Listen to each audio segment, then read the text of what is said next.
What's up, y'all? You're watching Union Minded. I'm your host, Eric, and today we're going to talk about those dastardly Florida Republicans. And I gotta say Republicans because they're the ones that did it.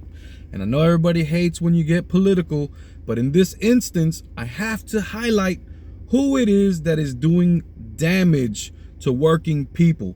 My cause is the advocacy for working people.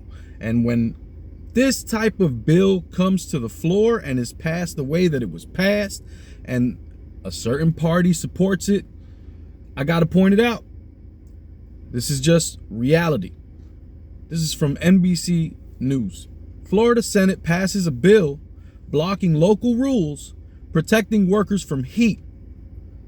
The legislation comes after the planet notched its hottest year in recorded history in 2023.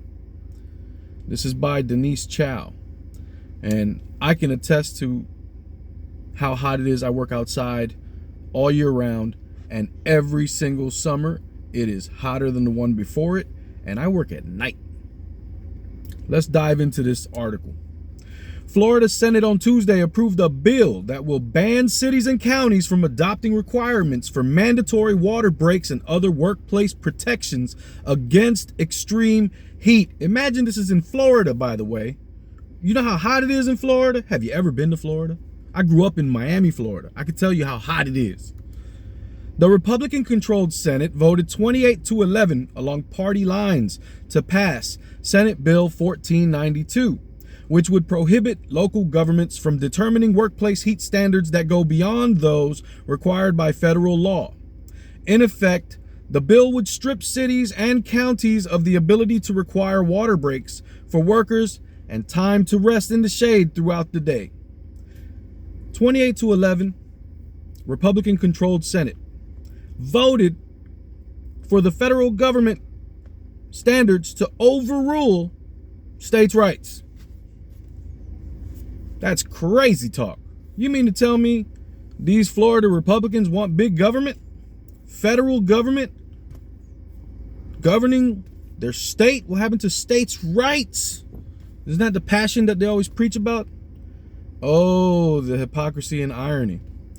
The state legislation comes after the planet notched its hottest year in recorded history in 2023. Nearly the entire southern part of the U.S. last summer suffered weeks on end of oppressive humidity and triple-digit temperatures. In a series of long-lasting heat waves that climate scientists said were intensified by global warming. Supporters of Senate Bill 1492 said the measure will help establish uniform regulations rather than having rules applied inconsistently across the state. But labor organizations have said workplace heat standards are necessary to keep people safe, particularly for individuals who work in construction and other industries that require them to be outside. Similar legislation was passed last year in Texas as part of a state law that limited local governments from, among other things, establishing ordinances for mandatory water breaks and time in the shade for outdoor workers.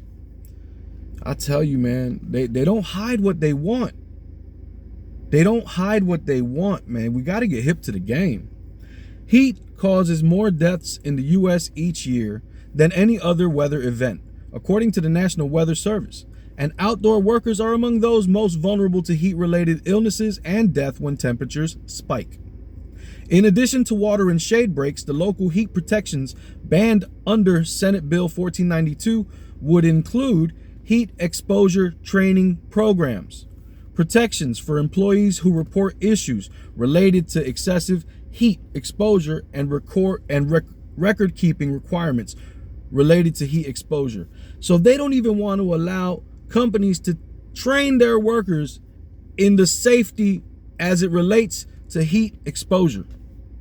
You know, water breaks, cool down periods, work rest logs. Under the state legislation, businesses would follow general rules set by the Federal Occupational Safety and Health Administration. While the agency recognizes extreme heat as a workplace hazard, OSHA has not yet issued specific federal rules to protect workers from dangerously high temperatures. The bill awaits final approval in the House before heading to Governor Ron DeSantis. If signed into law, it would take effect July 1st. In Florida, this bill is passing and would take effect in July, the start of July, when temperatures will be triple digits. And let's not make a mistake in thinking that this is anything other than a way to benefit company owners. That's what this bill is about.